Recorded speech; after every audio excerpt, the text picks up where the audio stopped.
All right. I hope everybody can hear me, so we can start.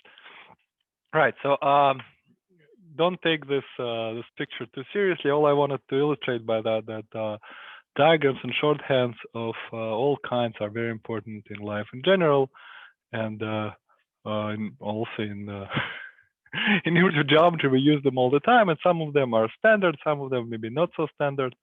And I want to explain something I like, just because I find it tiresome to draw realistic portraits of Riemann surfaces all the time. And then so this is what's the first I'd like to discuss the shorthand, which I'll be using in this lecture and then in the future. So instead of we previously were drawing source curve as some. I was trying to draw something like that all the time. So something like that. And so that takes time. And so instead of a component of a source curve, we just draw a line. It doesn't have to be a straight line. I think maybe it will be even better shorthand if I drew a straight line for actual P1 and a curved line for a higher genus curve. But my straight lines are sometimes very hard to tell from curved lines. So maybe I won't try that. And then if I need to talk about base point, then maybe I'll put a cross. And base points are not under our control. If we compare with this American football diagram, this crosses represent the opposing team, and so we can't really control them. We have to defend them and somehow block them. Yeah, sorry, that was maybe a little too much football for some. So we have to somehow deal with them, somehow block them, and this is what we've been doing. Now we have a point, just a general point. I'll just draw a thing like a dot like that. And so just to have a point on my curve. I'm not imposing any kind of condition on that. And so if I evaluate a quasi-map that is a map with, it's a map to a stack, and so it takes values in a stack. And so this, if I have a point like the bold point, that evaluates to the so I, instead of mapping to my space X, I go to some ambient stack that contains it. That makes sense. But then if I insist, so instead of all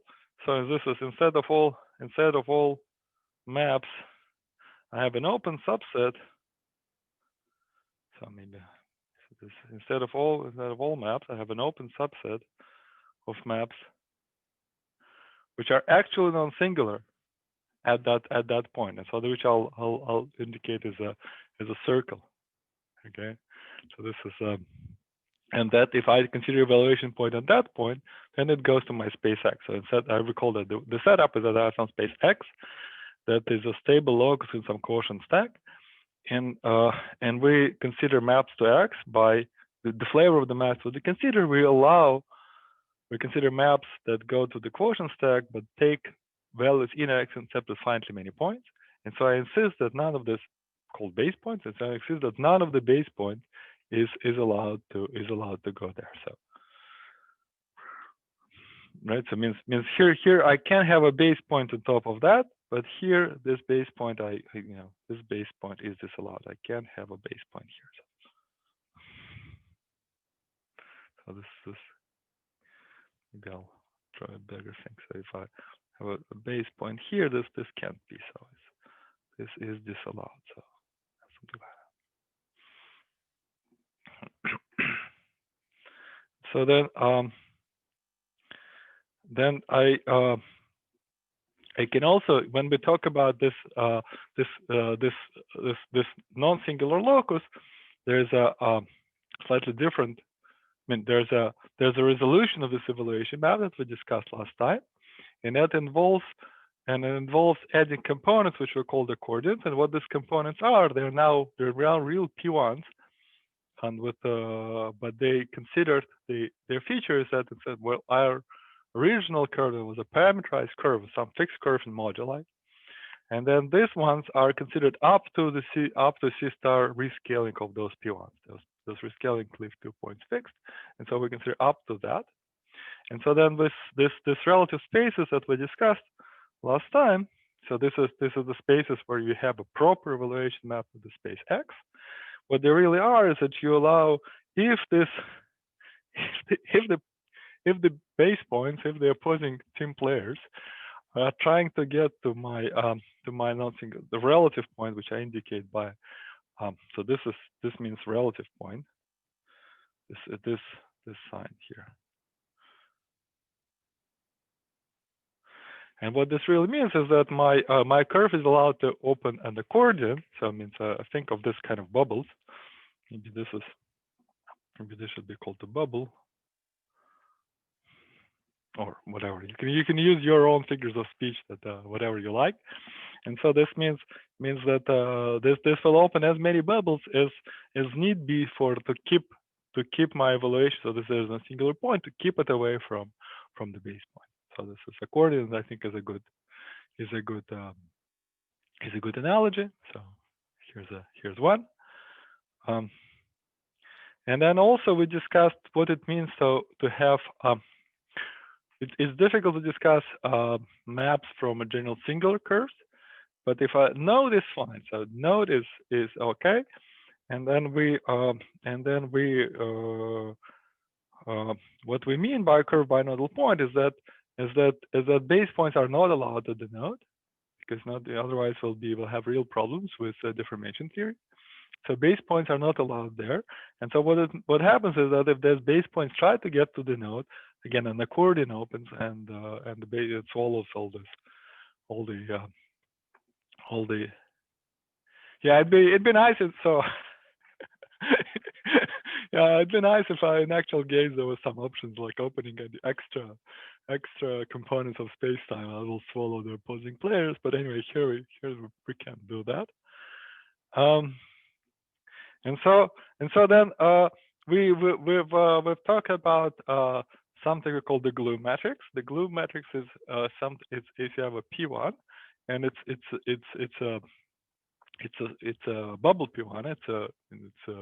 It stretches. It's like a spring, and it has two relative points. So in reality, it's I'm not sure what happened to my picture here. So I have to restore it here. I must have accidentally erased it with my finger or some other. So it's really as a chain of springs like that, but it is a chain. So if you've this reminds gluons. So this is called glue and reminds the gluons. But of course the gluons they can form this kind of glue balls, whatever any diagram you like, and that we don't want for reasons I keep stressing that for reasons of having the canonical class of the source curves under control, which is needed for self-duality or kind of near self-duality, we need to control that. So only the generation of accordion types we only deal with that. We don't consider kind of glue balls. We don't have the cacti or whatever. So this is not, we're not doing that. And then a theorem which we discussed last time, we didn't prove it, but it's if you want to read a proof, you can read them. Read the proof in PCMI notes. And so maybe I can maybe I can look it up. What section is that? Hold on one sec. I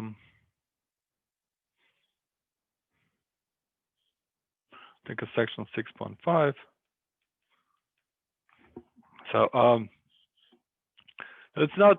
So if I have a nodal curve that's the same, so the way to glue it is that this. So if I have a nodal point, I can take that node apart. I have two marked points, but those two marked points have to be relative points, and then when I glue them together, I have to insert the inverse of the glue operator. And kind of it makes sense. So the glue operator defines kind of like a metric. I mean, it's an index. It's a tensor with two indices of the same kind. And then if you'd like to glue, if you have to glue two things with this tensor, means you have to take the inverse, because that will be the inverse of that tensor would be the. So if you had two lower indices, it will be two upper indices. How are you going to think about indices? If it has two upper indices, we have two lower indices. So that makes sense. And it's also convenient not to write it all the time like this. We have a shorthand like that.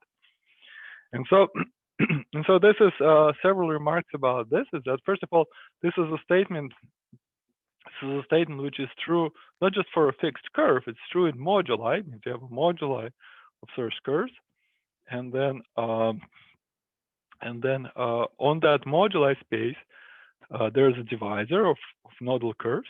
I mean, it has various components, but there's a divisor. And on that divisor, if you have some sheaf on this moduli of curves, on that divisor, you can describe that sheaf in terms of the same kind of sheaves on different moduli spaces by this formula. Right. So that means this formula defines this is some rule analogous to this kind of cohomological field theory rule, and I think it'd be very nice if somebody did this kind of given, I mean, not kind of, but given Tal-Telemann classification of semi-simple co-FT in K-theory. So that would be, I think that would be really useful, because that is a very powerful result. It takes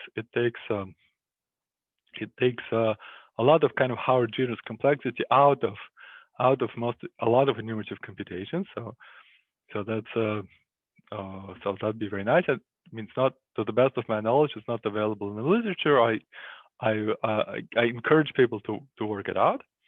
That's one thing. And also, speaking of Giventhal, actually, Giventhal, I think, was the first person to point out that something like this happens in K-theory, because if you think in cohomology, and people used to think in Grom-Witten theory, so there that glue operator is trivial for just dimension reasons, but in K-theory, dimension reasons don't work, and that is a non-trivial operator. And Giventhal has a paper called like a correction to I mean, a correction to Dagger-Witten-Verlinde equations. I forgot what the letters are called, where he points out that then you get a correction of that kind. So this is right. So this was that's the brief summary of what we discussed so far in this new shorthand. Well, not which I think which I will be. And now to the lecture proper. You find my notes. Okay, here they are. Right. So what I'd like to discuss a little bit is that remember we think of the example we'd like to think is that quasi-maps to the Hilbert scheme of points, which is the same as Panary-Panda-Thomas theory with certain threefold, which is a fibration at the vector rank 2 bundle over that curve, and it's so it has and it's good to reiterate whatever I just said in more in a three-dimensional language. What does it mean? Like, what does it mean to have a relative point? What does it mean to have any point, and so on and so forth, right? So that's let's just do that. So suppose I have a threefold, and for the sake of the argument, I draw the threefold as if it was the total space of a bundle over a curve, which is threefold we would like to study. So maybe there's my base curve, and this is for reasons will become clear in a second. Right.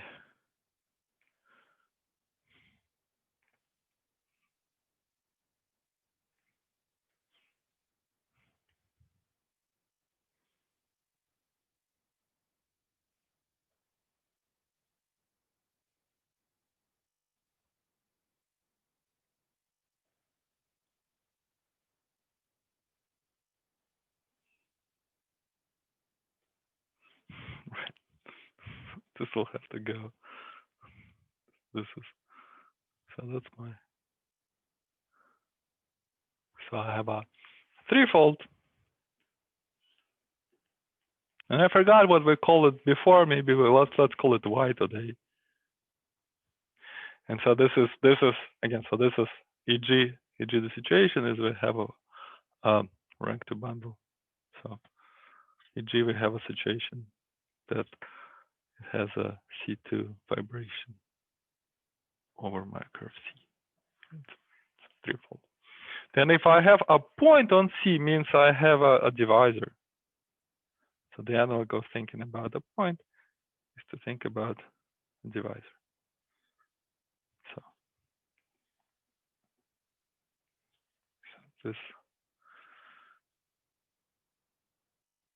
this means a divisor.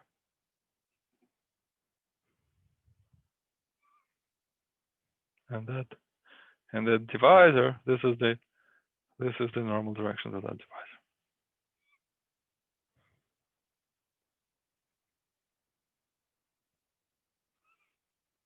Maybe called divisor D.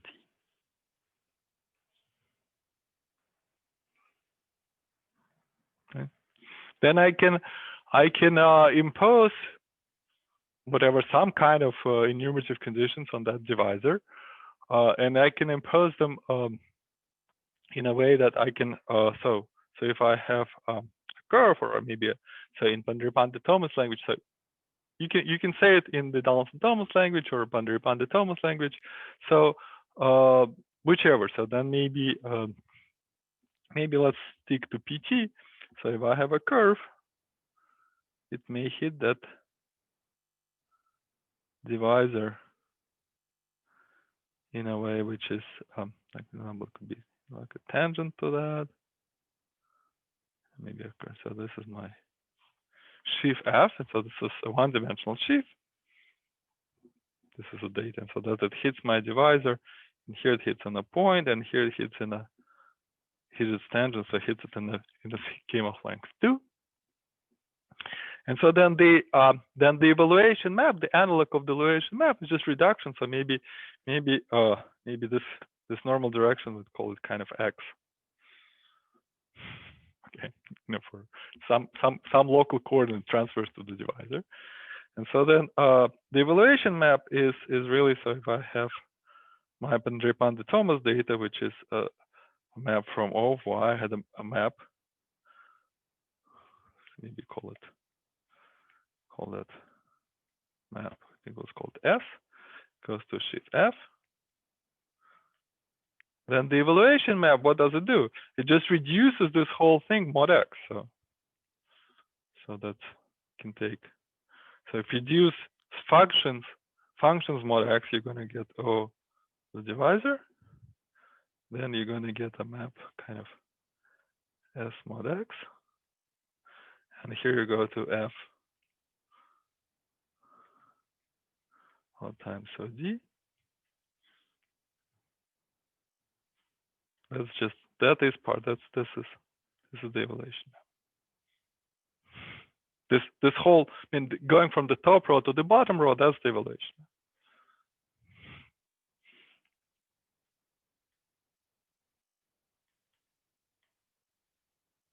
From top to bottom. And of course that then if you're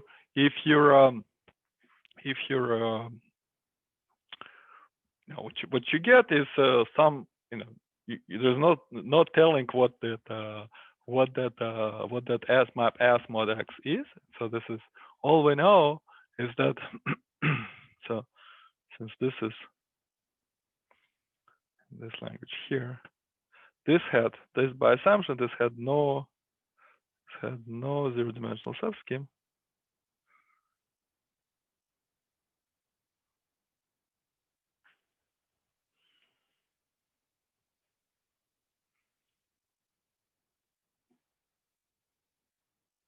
So the something which was so what is on the kernel, in the kernel could be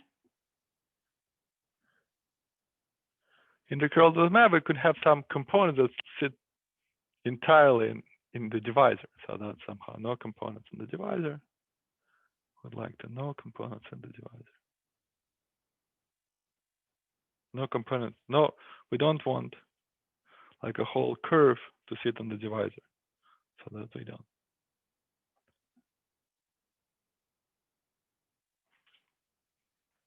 And then if there's no components in the divisor, then we get something of the right dimension here. But then this, of course, map, may or may not be, may or may not generate. So if it's a, so then we would like, if there's a, the if we want this to be degenerate if there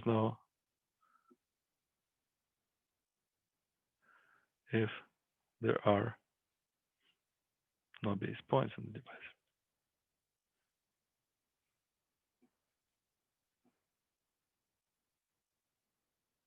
So base points are some so what are the base points? Base points are is the co-kernel of this map. So what is something? The co-kernel of this map is something zero-dimensional. These are things kind of, these are set of singularities that float along my curve F. And then this should not touch the divisor. So we don't want, so that is, all of that is disallowed. So base point and a component. This is disallowed.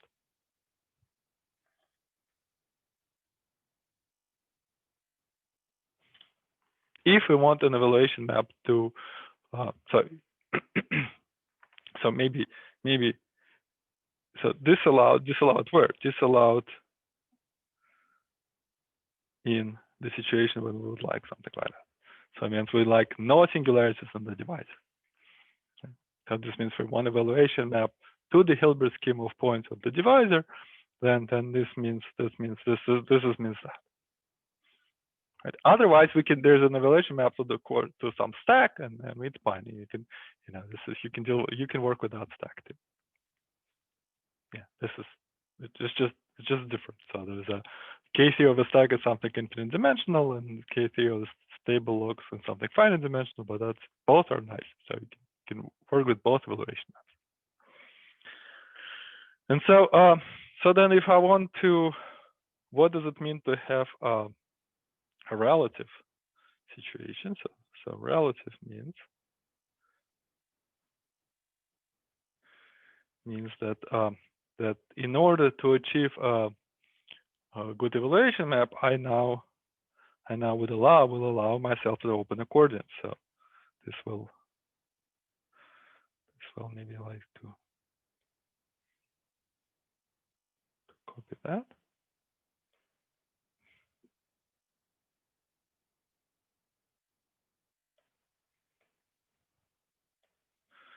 So let me actually erase most of the things.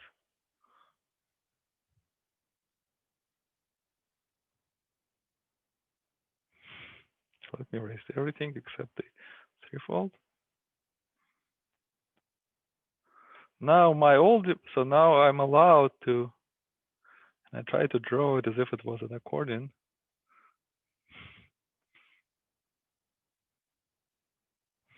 And then finally my divisor escapes here. So this is my new divisor here.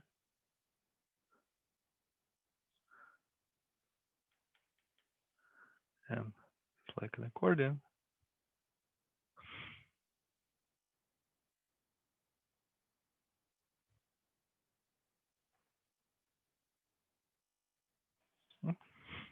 And so now I can have entire components of my curve can now sit in the fibers of that. You can have base points there. So, but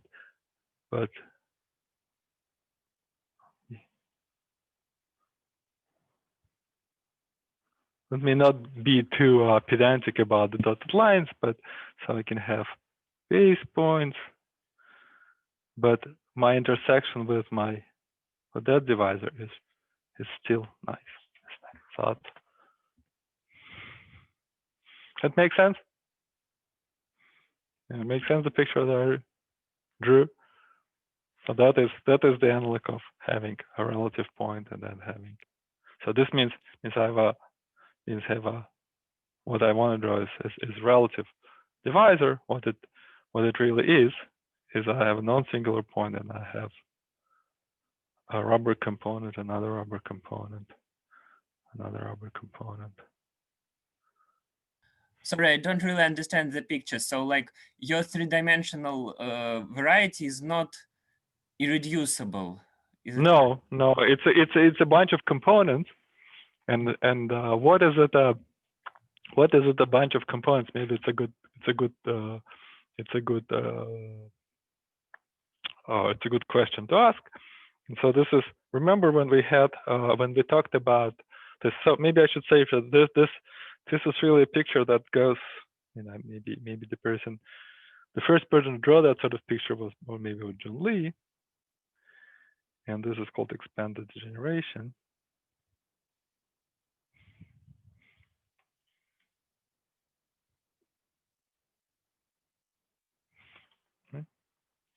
And so, so this is how you should think about it. So remember, when we had a curve, Yeah, this kind of curve direction, and or maybe corrected space direction.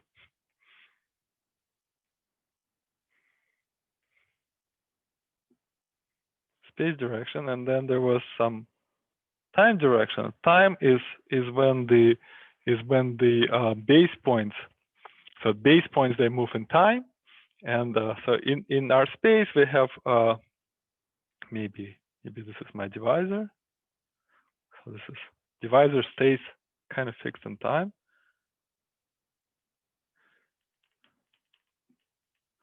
and then the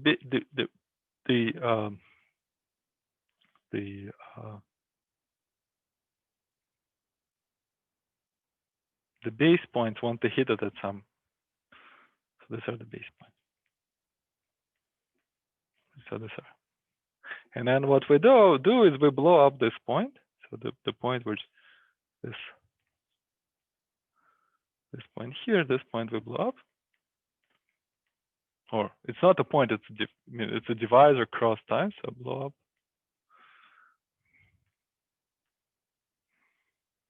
So maybe this is time. I know this is not how we draw the axis in school. Maybe I'll move this guy here, and so now maybe call this time t equals 0, kind of the bad time where the base points would hit my divisor. It's like, oh, actually, so sorry, I keep thinking about football analysis. It's like those are the opposing players are trying to hit my quarterback. Okay, so I'm not a big football fan, so I don't know why I thought this was a nice diagram, but I don't want to spend too much time on that. So we want to just blow up this divisor cross 0. So here we have the divisor d cross time. We just blow this up, and so what are we going to get? We're going to get, if we blow it up many times, we're going to get this new central fiber will look like the previous thing, and then a bunch of components, each of which is what? Each of which is you take, maybe call this, maybe I should think of them as, draw them appropriately, like they have this kind of springs in them. And this is my divisor escaped to infinity. Each of these components is, when you blow up subvariety, you get the paradoxization of the normal bundle of that subvariety. And so each of this is the paradoxization of the normal bundle of that divisor, but now in this whole family. And what is the normal bundle is in that whole family is you take the normal bundle in y to my divisor, plus there was also time direction. So this is just O of the divisor. So this is from time. This is from space. So you get this sort of bubbles, and they this is a P1 bubble with so maybe let's call it also bubble. This is a P1 bundle. This is a P1 bundle over my divisor with 2 sections. So this looks like that. All of them look like that. All any kind. And so then you know, they put them together, you get this accordion.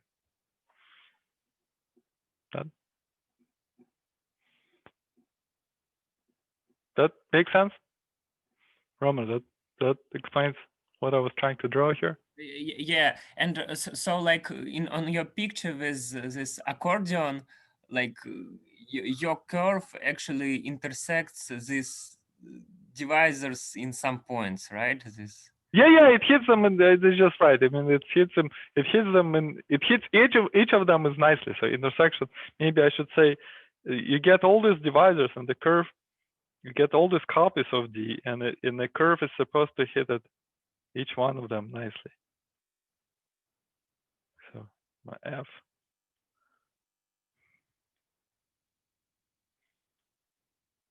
F intersect any copy of G is nice. Is nice as it would like to intersect G. If it's the analog of the fact that my map wants to be non-singular denote. That is corresponds to the fact quasi map.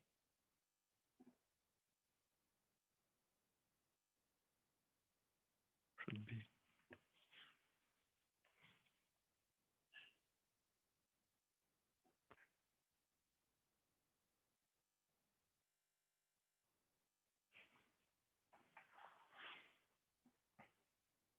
Right? Okay. More questions?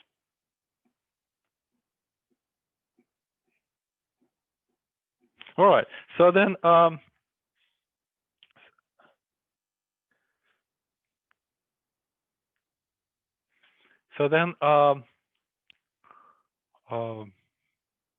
I'd like to discuss in this language, how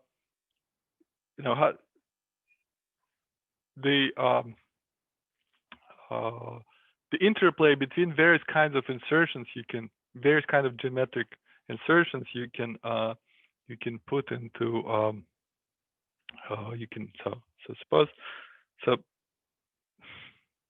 maybe it'll be clearer if I say what I mean instead of trying to make some sort of introduction.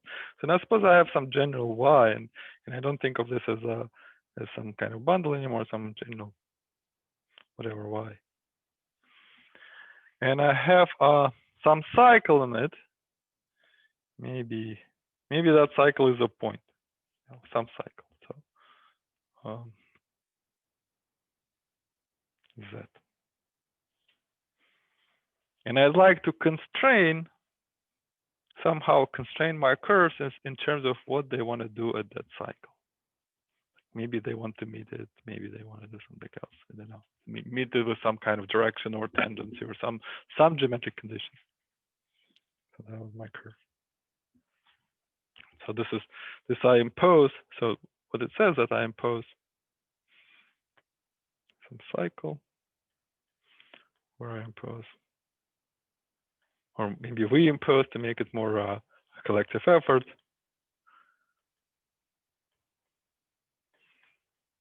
Some geometric condition. This is right. Then what we can do is we can, just like the picture we had before, but now of course what we can do is we can still can blow up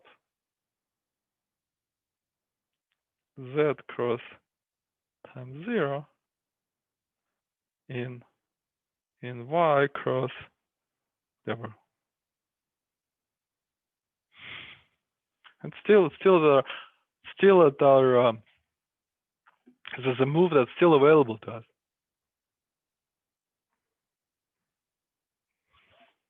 And what we're going to get? We're going to get that this is that the cycle will bubble off.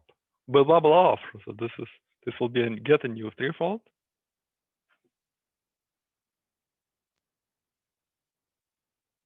Which is of what form is it? It's going to be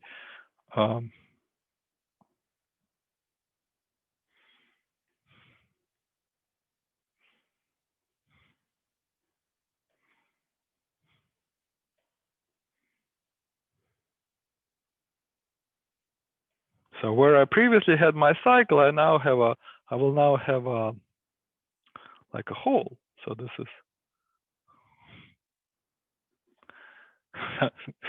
So this would be the analog of this is the projectivization of the normal bundle to, and this is like a projective bundle over my cycle. So I previously had it. This is still kind of here, but now I get so this is a divisor.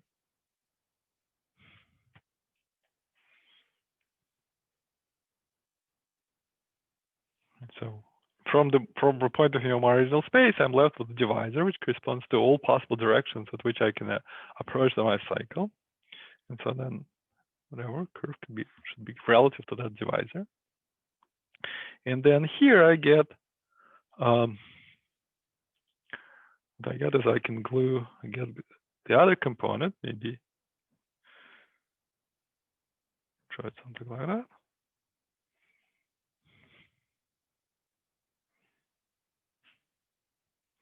This is my cycle here.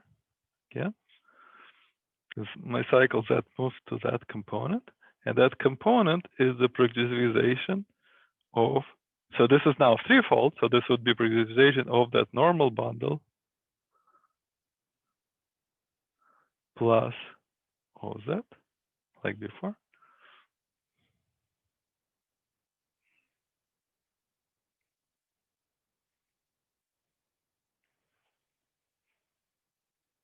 Okay. So this is now this is a projective space bundle.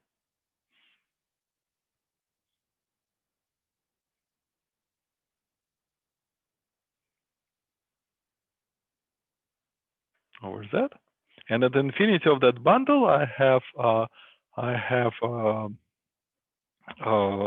that the same. So the infinities is the same. So the spaces are,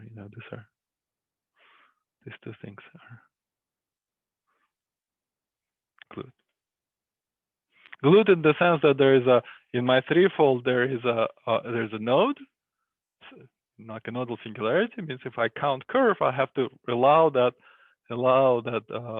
thing to expand. So this really is a sequence of bubbles. Really is kind of a sequence of this bubbles.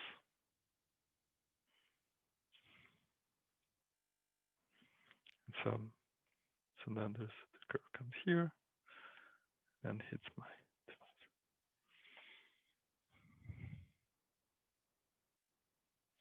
The conclusion of that is, what was the conclusion? The conclusion is that this is any count of this kind, any geometric condition can be retold in terms of you take counts relative to a divisor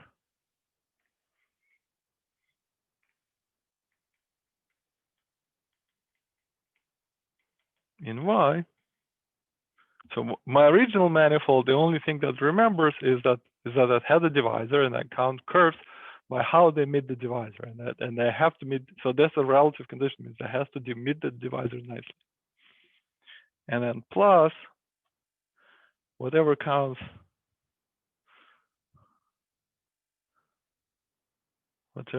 I wanted.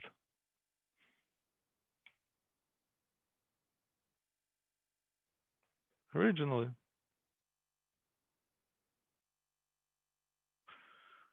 in the model geometry.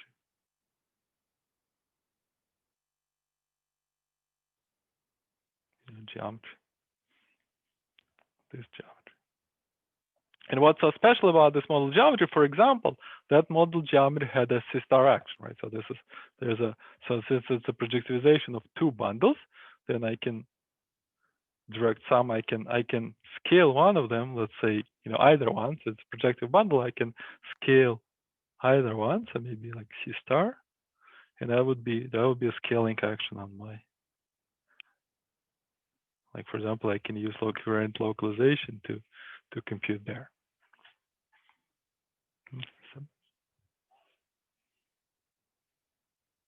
Right. So this picture is this kind of a shorthand for this picture would be that if I had any sort of condition imposed any way I like, then this is the same that I can just break the thing off, and then so this was kind of anything, and this is projective space bundle.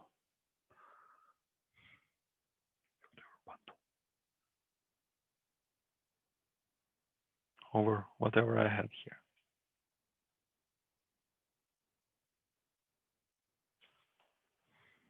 Right, so it can take.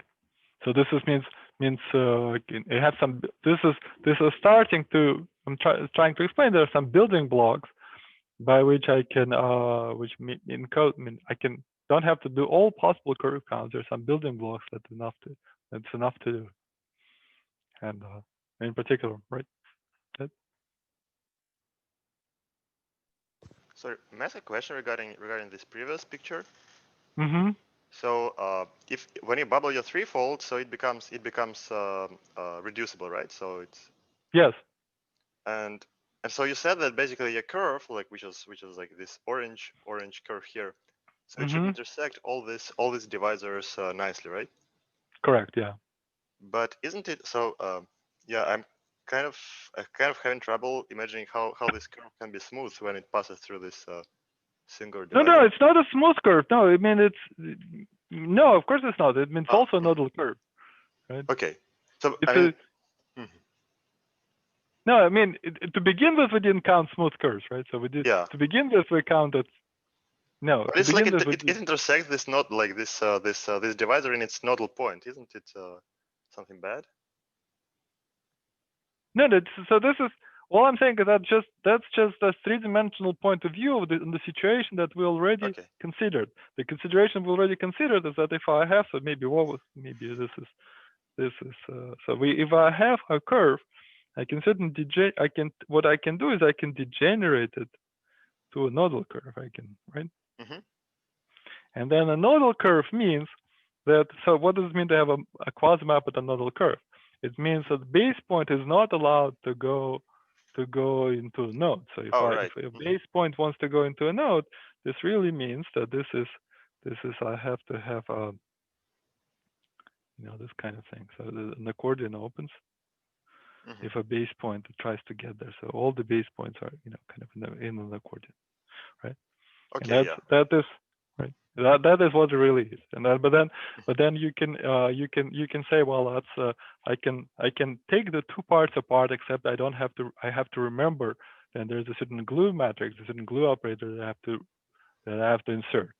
Right. Again, this can be said in a completely three-dimensional way, meaning that there's some count of this P1 bundles that allowed to bubble off, and then there's this kind of three-dimensional glue matrix which you have to insert. Yeah, I see. Okay. More questions?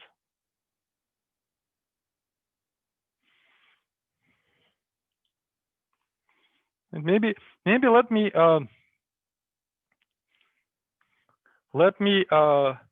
reiterate the same thing again. Is that this is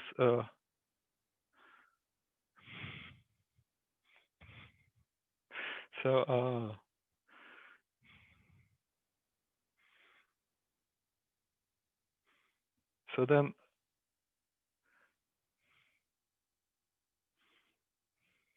maybe the way to draw it is that let me draw it again. So maybe the way to draw is not like that, because that's just a divisor. Maybe to draw it is like that, whatever. Didn't enough.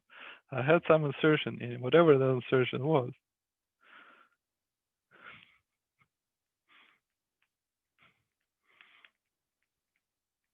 And maybe it will be a good sign for whatever. Like maybe I wanted like a something like that. Whatever that thing is.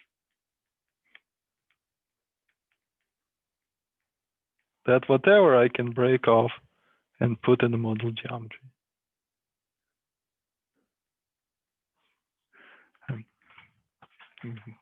It could have been another relative point, could have been whatever it is. So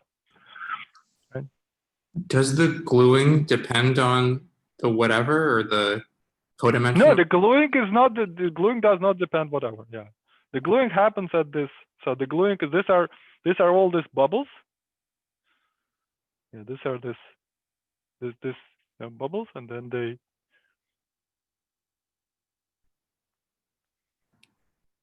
But this bundle in light blue, this projectivization of the narrow bundle, that does see the. That does see what? This. Well, it depends. So by whatever I meant is whatever geometric condition you want to impose.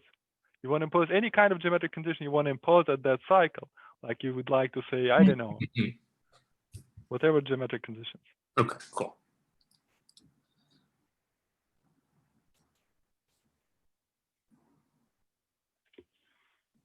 Thanks.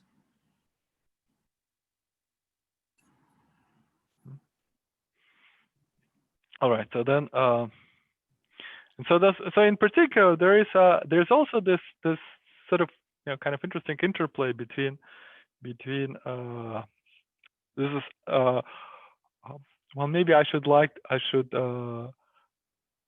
rather than try to say some philosophical statement, maybe I'll give an example. So maybe you can there's an interplay between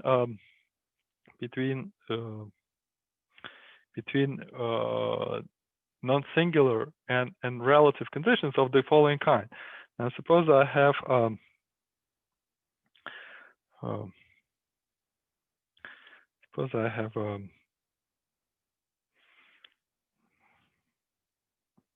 let's see. So, yeah, the disadvantage of shorthand is that once you introduce the shorthand, the page becomes kind of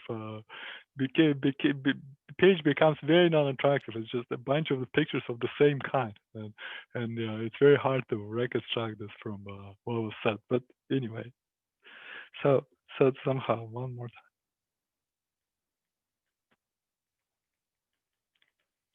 time, if you had sort of kind of insertion you want to say, what you can do is you can use degenerate. This is called degeneration. So it means you break your. This is an analog. So this is analog in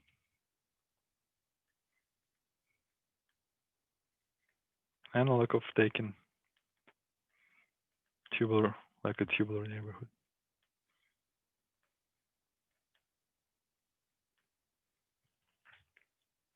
Near the edge of the screen, it doesn't work so well.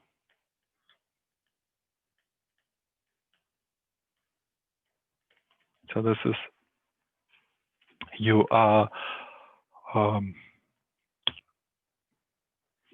so this is the analog would, like in ordinary physics, would say, then if or whatever differential geometry is, like say in physics, you want to impose some kind of quantum field theory, you'd like to impose some conditions on insert some observables in some part of your space. Well, maybe you're most concerned about the tubular neighborhood of where you impose this observable. So that's you want to break this up. I mean, you can consider anyway. So you can read. I wrote this at length, so this the Kaggle lectures. You can read this. There's some slightly poetic way to say it. Maybe so you can degenerate to things like this. Is how it becomes relative. Okay. This, but this now has C-star action. This is we degenerate this by hand. We didn't. It didn't happen for us. We by hand degenerate. It means this things. This since we degenerated, this means it's still parametrized.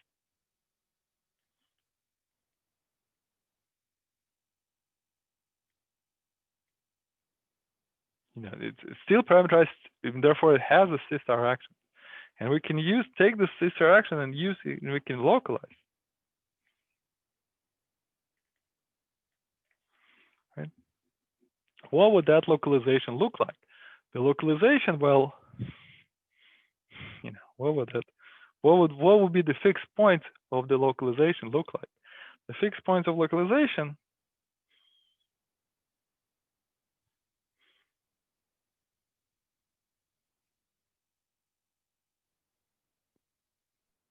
what would that look like?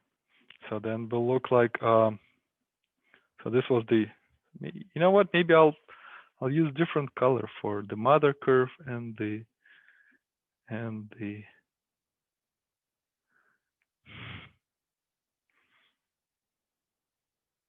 so this component, this was y, nothing happened to y. Now here I should, what I really having is I'm really having kind of a, kind of a lot of bubbles where that C star doesn't act at all. So a lot of bubbles.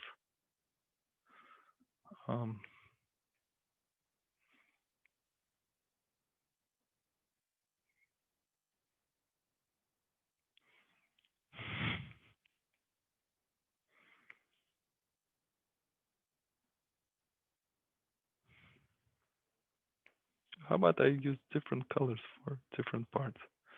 So there's a part which has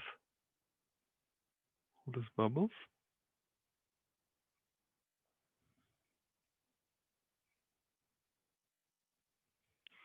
This was my original blue thing, and then there is, and here, so here my C star doesn't act. Here my C star acts. So here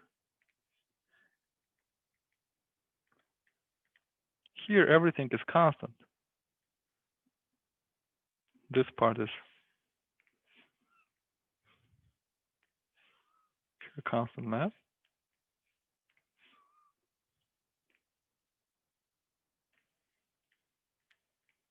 Because I'm acting on the domain of the map. Or when I think about, if I think about acting in a bubble, I'm stretching some directions of that bubble. So it has to be the case, if it's invariant, it has to be really constant along the direction. And then here, whatever.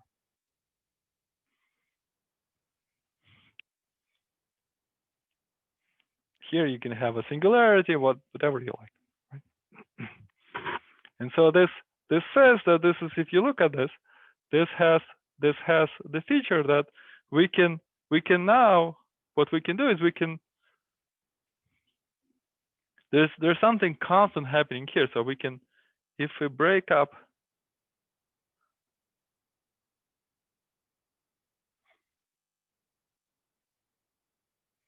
along here, what we're gonna get? We're gonna get a situation when on the one hand, I get something in the end a non-singular point, because it has to be constant and non-singular.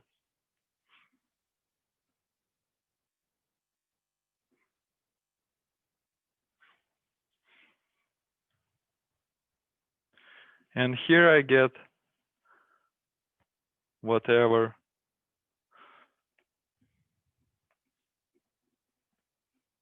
non-singular. And both counts are well defined by covariant localization, because there is still, so this is,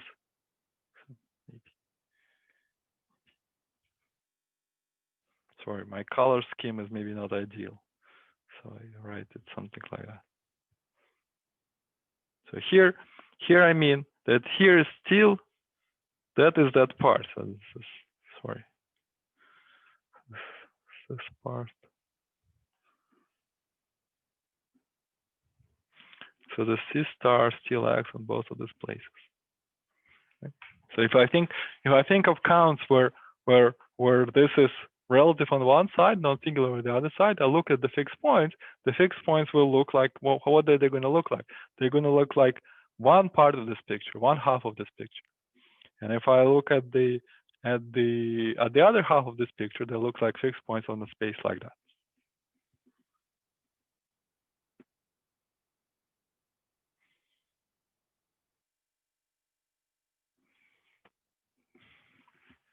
Does that make sense? Any questions about that?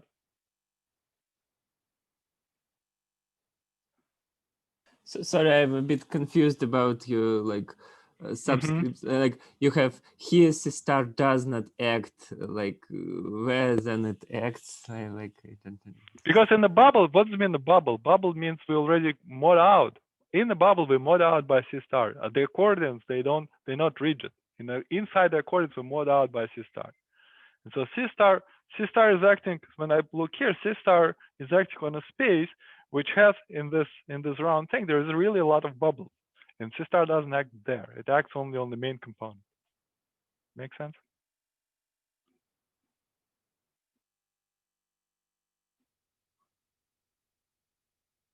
Okay.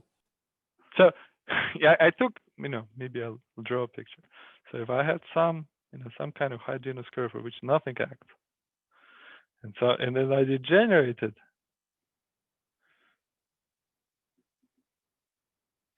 to same curve,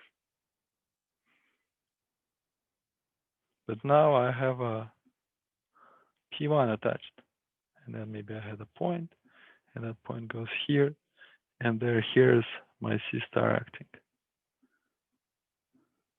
But when I look at this point, this is a node, and so hence there's lots of bubbles.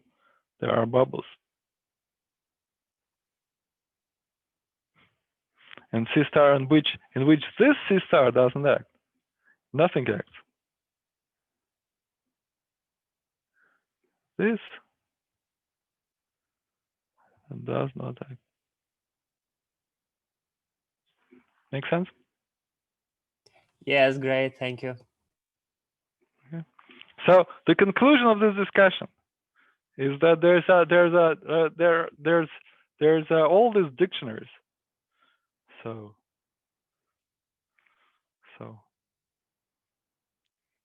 there's this translation between kind of boundary conditions.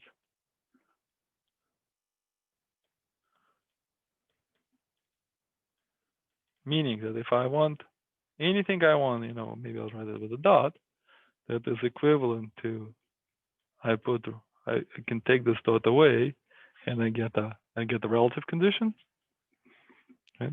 Then, but also if I have relative condition like that, or anything like that, then it's also kind of like this sort of condition with some simple matrix here, which is just with the matrix. But here you put the inverse. By the same logic, what you have to put is the inverse of something silly like that. But this is very simple.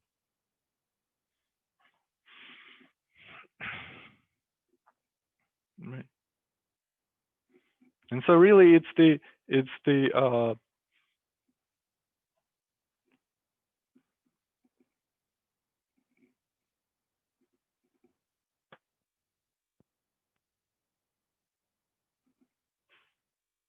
but also of course, also by the same token. So, but where this dot is really anything,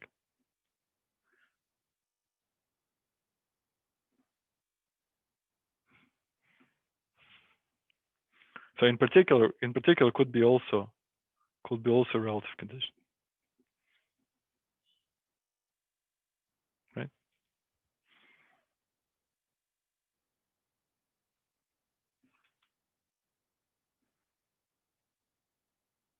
Okay.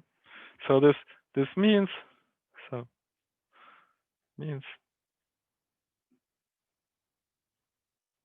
that conclusion. Or maybe takeaway.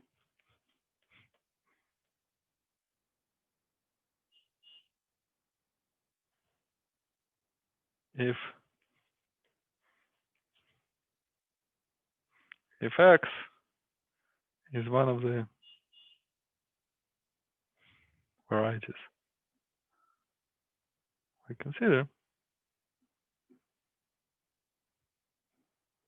then it is important to know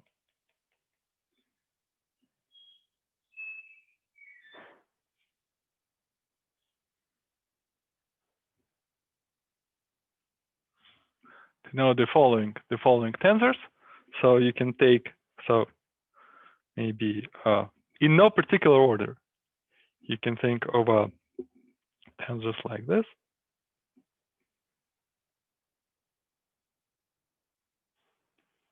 Tensors of the form.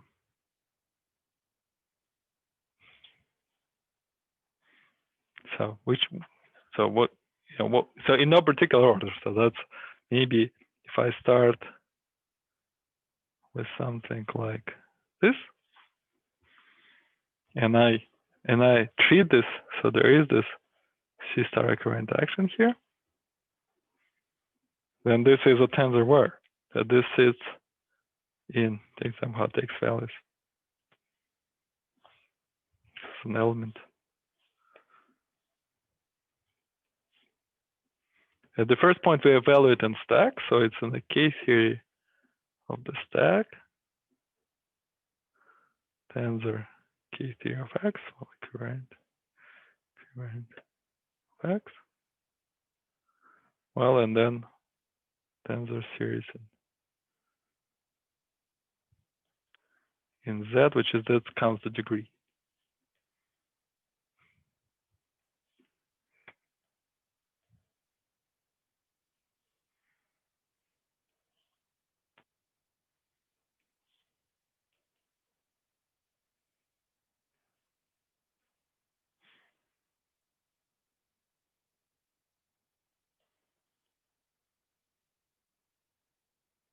It's one kind of thing we'd like to know. Another thing we'd like to know is things like that.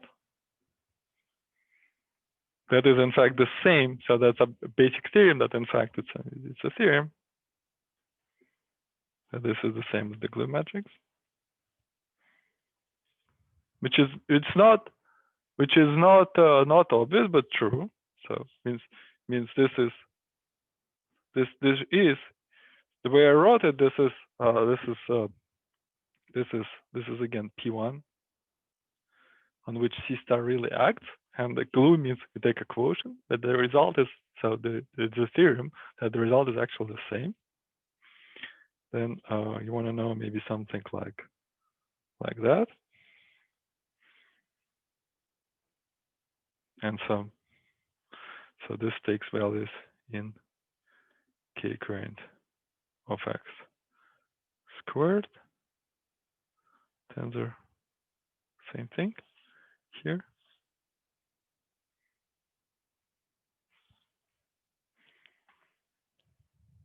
And you can also you can translate all these tensors in one into another. Maybe you can also want like that. So that's whatever, the same thing, same as before.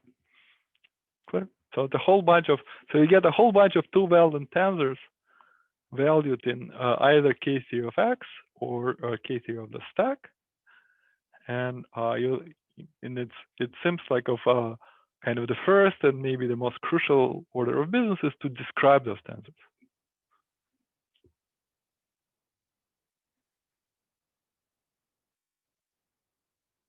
Right, and so our goal is to which we progress very slowly, but you can I've asked several times in the chat whether people are unhappy with the speed of this progress, and received few complaints. So I'm not going to. My plan is not to speed up. So our goal in the next few lectures, and this next few have been since it's the summer course is now going to be stretch over Christmas pretty soon. So the goal is to describe all of this in terms of quantum groups.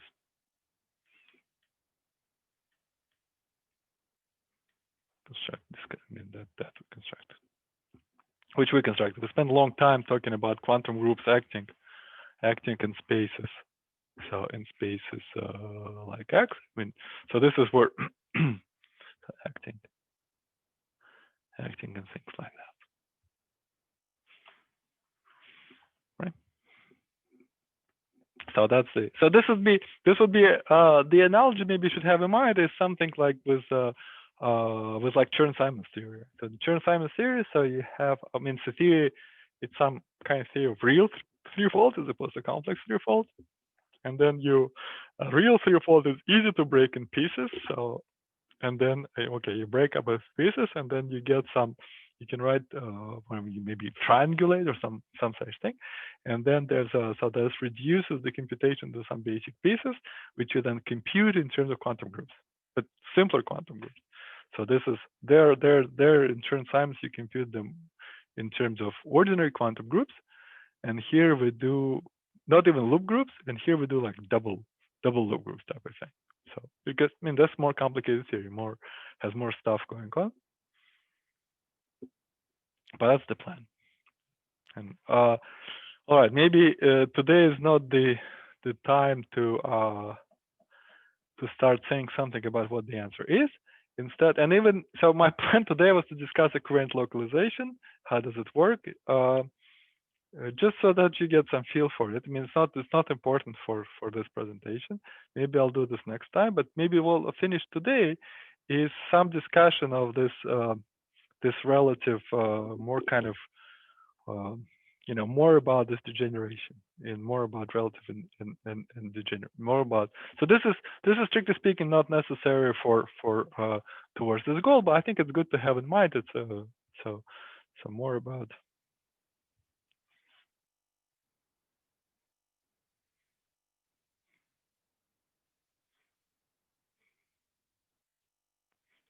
Conditions.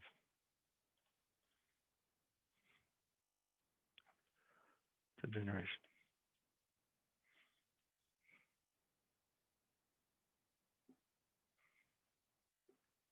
So the degeneration we considered. So this we considered a particular degeneration, namely we took a trivial family and we blow up something in a trivial family. So that's a trivial degeneration. I mean, it's an important degeneration, but it's a special case of the following more general phenomenon. I can have a smooth threefold degenerate, or it doesn't have to be a threefold for that matter, to a union of two smooth ones along a divisor. So I can have a situation where I have some threefold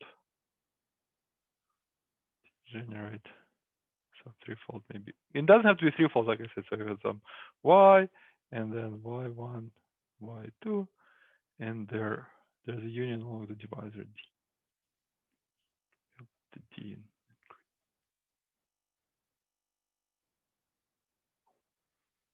So y degenerate.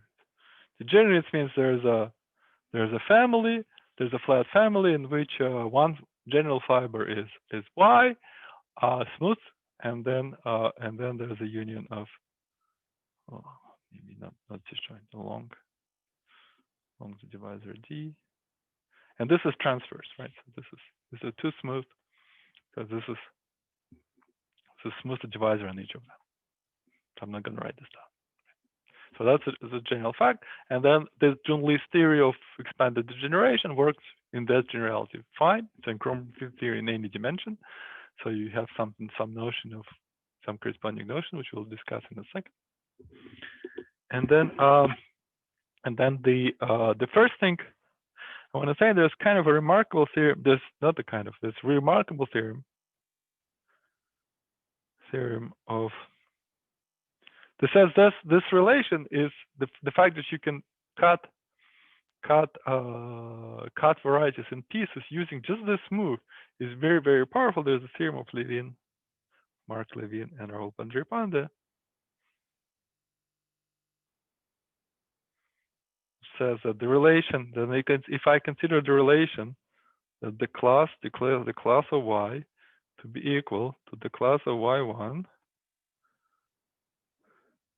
plus the class of y2 minus the class of the corresponding bubble,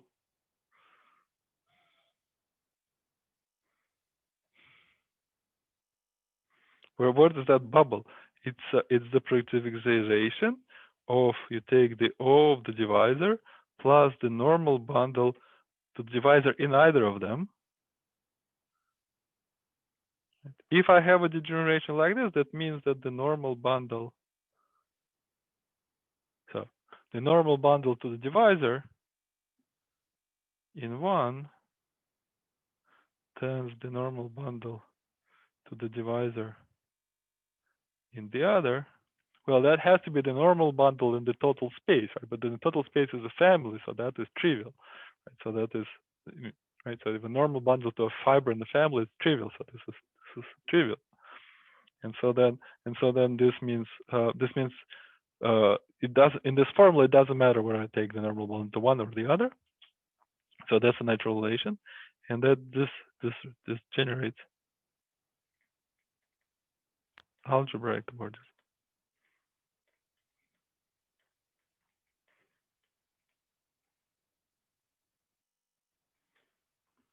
So algebraic cobordism is some ring which elements are equivalence classes of smooth algebraic varieties over. So I mean, cobordism. Igor spoke about ordinary smooth cobordism early in the course, and that's algebraic cobordism is more complicated to define, but it is, again, its representatives are smooth algebraic varieties over some base. And so this is, but this that's in fact over a base, but over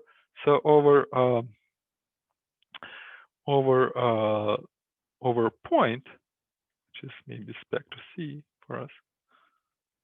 This is Lazar link. The same ring that appears in ordinary cobordism. And then so if I tensor it with Q, which is okay for us, because what does it mean? We're interested in numerator information. What does it mean to take 5 times the manifold? It means count curves in one, count curves in the other, so it's 5 times the count. So which is okay. We can take with tensor over Q. That would be Q adjoin the classes of P1, P2, P3, and so forth. It's kind of just pretty remarkable. That says precisely in dimension 3, you get only 3 classes, namely P1 cubed, P1, P2, and P3 as an ordinary cobordism. And so this theorem is not exactly immediately so does not immediately reduce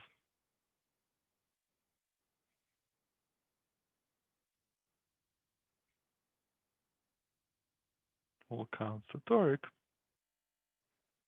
but still is super powerful.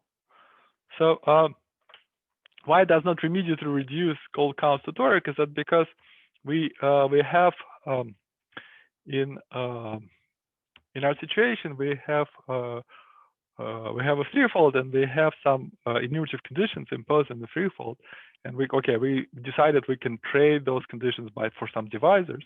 So we have a threefold and a smooth divisor, and a threefold and a smooth divisor, then it's a more complicated thing. We can't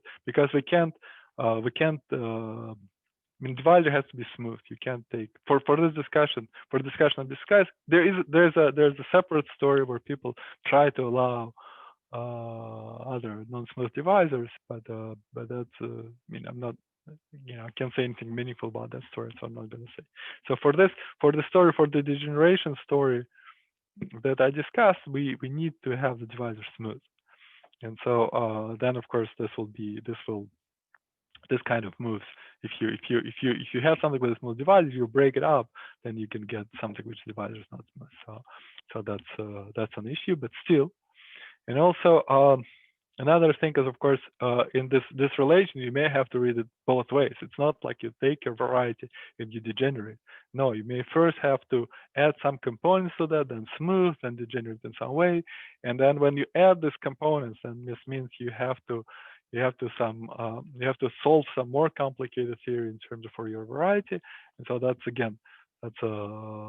some step that is that's a little bit in general, some general, it's problematic, but still, so this is extremely certainly philosophical, it's extremely powerful result, and it's also well, anyway. So I think I said that, and then also there is so in there's a notion of relative invariance in Grom-Witten theory. So this is in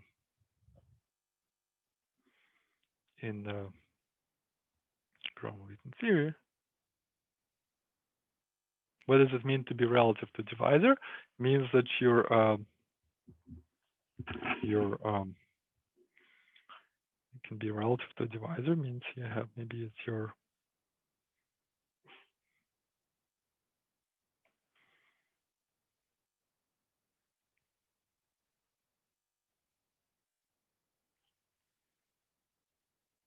maybe this is my relative divisor, this is my space, sorry.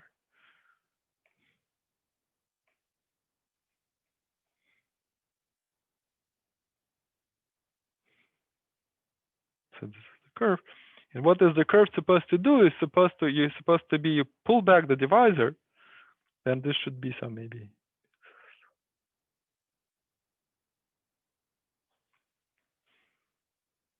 So this is divisor in which I hit my curve. So this is the image of my curve C. So the pullback of my divisor D, that'll be a divisor on the curve, and I insist that this is summation with some I, with some multiplicities, maybe mu I, the classes of some points pi. And so this is, and I'd like, so first of all, I don't want any components to be in the pullback of the divisor, and then this I'd like to be fixed.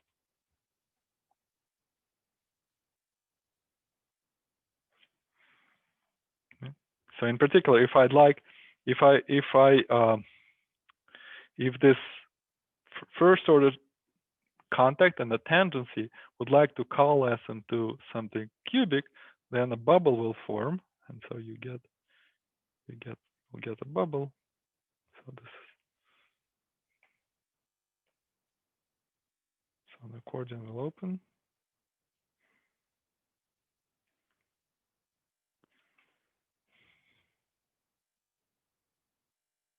So here,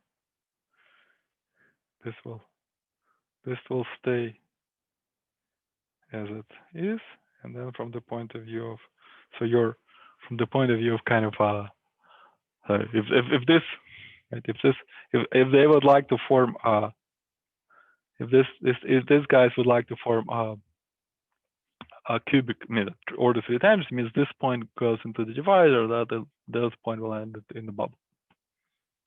So this is the same kind of thing.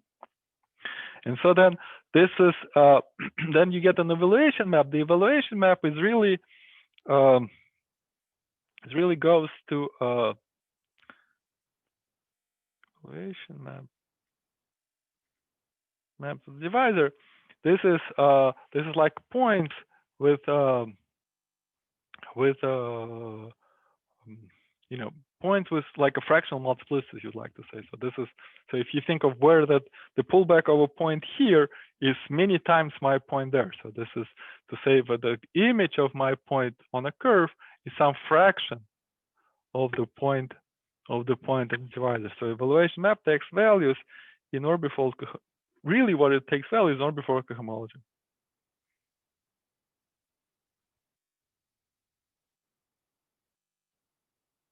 Of what? So you have some points, and so these are some points on the divisor with some maybe fractions to them.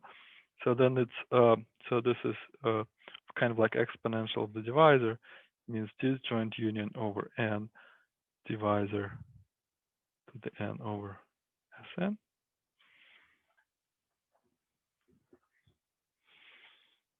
And there's very generally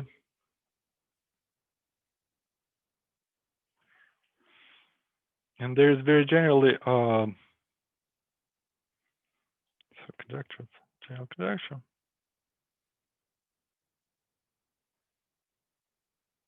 And this is known as usual for AD surface vibrations of a curve.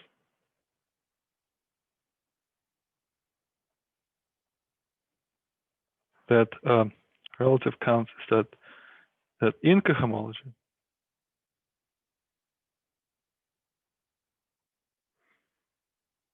relative counts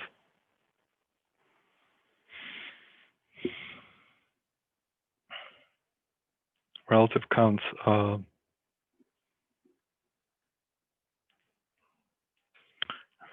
in Graham-Witten theorem.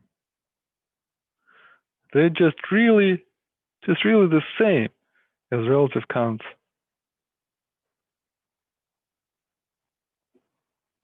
in whatever PT, DT in a flavor. So all of this in cohomology. There's very little difference between them. But using the fact that this orbifold, this is really not just K theory is the same, but in fact derived equivalent to the Hilbert scheme, to the union of the Hilbert schemes.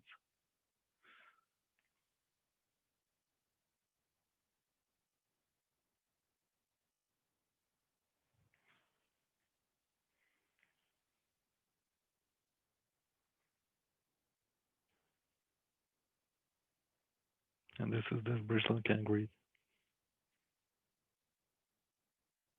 plus 5. And this is not just it's not just identifies cohomology. It does not just identifies K theory, but in fact the derived equivalent. So this is but like I said, in K theory, Graham-Witten counts be nice if somebody sorted out what to do, but it's not. I'm not that somebody. I encourage other people more with better geometric imagination to so. And so this is and so this in particular, you know, Graham-Witten theory, particular Graham-Witten theory of target curves.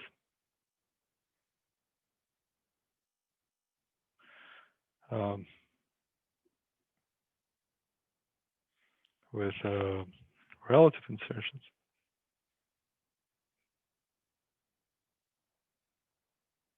It's very nice. Well, if I may say so, if it's very nice. E.g. has Virasoro. Virasoro constraint. So this is something which is not so well understood what to do in general. So if I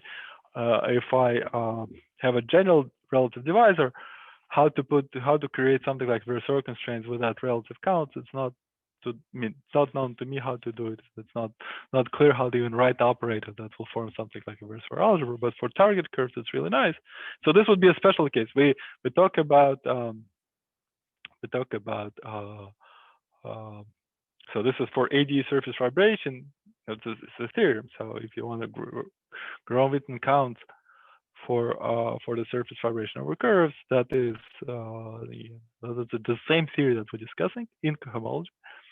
Then if you have if we just have the curve, not surface, that's a special case. We discuss this by by some kind of Mumford.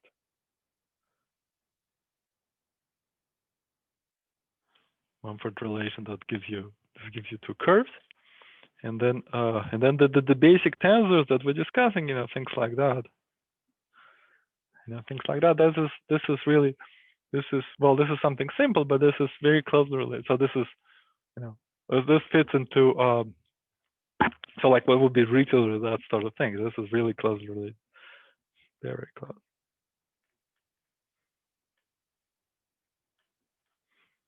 Things like double Ramification cycle. So this is what's a double Ramification cycle. That's a very popular notion. It's where you study moduli like a curve and a function has prescribed zeros and poles. But what does it mean? You really have a map of P1 and map P1 relative. So this is a 0 and infinity, and these are zeros and poles of that. And so, and in fact, this actual cycle is defined like that. You take maps to P1, then you take it, then this has a virtual cycle, and you can push it forward to moduli. That'll be this double Ramification cycle. And as a cycle out on modular of curves, of course, it's a separate thing to study. But if you want to pair that cycle with anything you want, then this is if you want to take that cycle, pair it with some other cycle, that is just that is just relative computation in Gromov theory with P1, and that's falls into this general kind of into the general machinery. Right. Well, for once I'm 2 minutes early, and so maybe this is on the account that I didn't even start to discuss what I was planning to discuss, but somehow taking that out of the equation, I'm now still 2 minutes early. So how about question? In the Tubin vertex story that you were talking about, I guess it's very important that we're mapping from a curve. But is it like, to what extent is it important that we're mapping to something two-dimensional or one-dimensional? No, it's some right. I mean, it's a good question. We think of two-dimensional in the sense of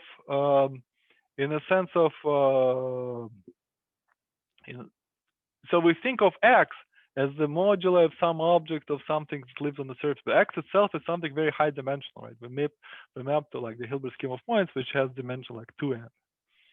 Right. So this is, but it's the way we set it up. Our X's have more or less symplectic manifolds, and symplectic manifold. You think, well, how am I going to get symplectic manifold? Maybe it's a modular of some objects on the symplectic surface. So in that sense, we think of this in these three-dimensional terms. But it's X itself is of any dimension. Okay, thanks. That helps. Right. Maybe since maybe let me say a little more about this relative correspondence. Maybe this is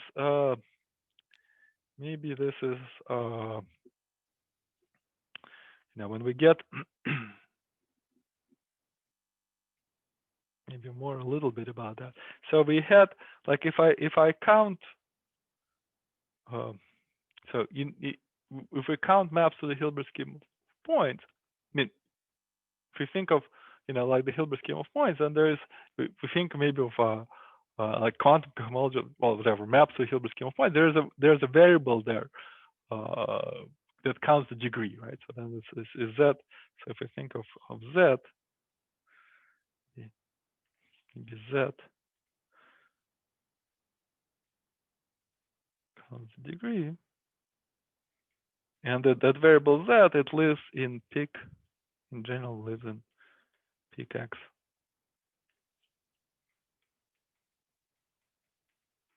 Then there's C star, which in this case for the Hilbert scheme of points is just C star.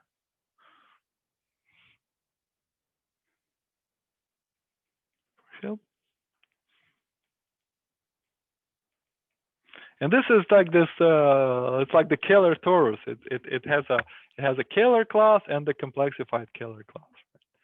And so then let me think about that set. The origin. This is, people say, large complex structural limit. So this is Z equals 0. Over that sits.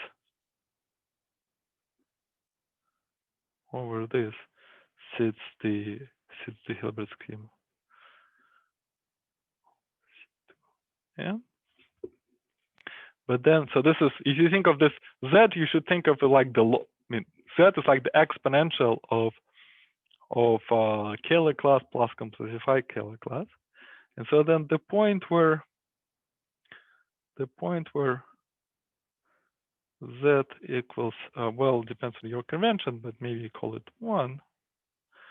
This is the point where the Kähler class of the Hilbert scheme shrank to 0. So that means you get a singularity. You get here. You get the orbitals. It's just this is really blow down. Or sorry, this is really here. You get here you get the divisor. Maybe all right. It's not the divisor. Let's like C2. C2n mod Sn, and then the orbifold is a different resolution of that. It's kind of a resolution of that singularity. And so that the fact that you get you get in Grom-Witten to Donaldson-Thomas correspondence, there's a change of variables where z is exponential of I times u, which counts. This counts the genus in Grom-Witten theory. There's a minus sign which I'm hiding here, but it's that minus sign is cancelled out of both formulas.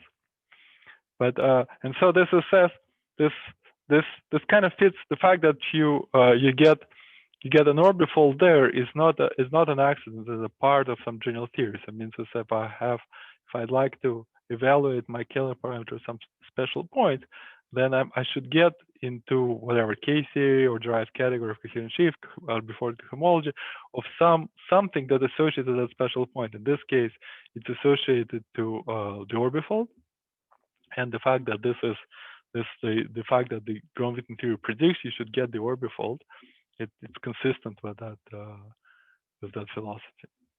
So it doesn't have to make sense, but it's certainly maybe the reason for me saying this was that it's not a random fact that you get this sort of identification here. It's more of a well-explained, predictable fact. Other questions? Sorry, I'm a bit confused. Like, I thought that here we study maps to some Donaldson-Thomas space, modular space associated to some three-dimensional X. And now you're talking like about Hilbert's scheme of points on plane, so on two-dimensional, I think. Oh, so why did you like switch the subject? No. So the moduli space of like the PT moduli space and other Donaldson-Thomas moduli spaces for threefolds that are fibrations over curves, that there are basically spaces of maps or with some kind of singularities from the base curve to the Hilbert scheme of points in a fiber. That's the why we always talk. So the spaces we discuss have all kind of like the Hilbert scheme of the space X for us is something like the Hilbert scheme of points on the surface. Now, what's a curve there? A curve there is some three-dimensional object, because a curve in a Hilbert scheme of points on the surface means these points move on the surface, and so this will be a three-dimensional object. It's some three-dimensional moduli space are the spaces of maps from the base to the Hilbert to some. So if I have some sheaves on the threefold, and the threefold is fibered and surfaces over some base, then in the first approximation, this moduli space of sheaves is a space of maps from, or with some singularities, admittedly, with space of maps from the base to sheaves on the fiber. Great, thank you. Could you, another question, could you please open the picture of degeneration of Y to Y union, Y1, Y2? This one? Yeah. And so here to the right, to the picture, you've got some X. I'm a bit confused. Oh, right. Sorry, this is Y. Yeah, this is Y. Ah, okay. Thanks. This is Y. No X at all. Yeah, there's and then there's another X. Yes, it is a problem what to denote X. So X is a popular letter. So my kids once asked me who invented X. I didn't know what to say. So, more questions?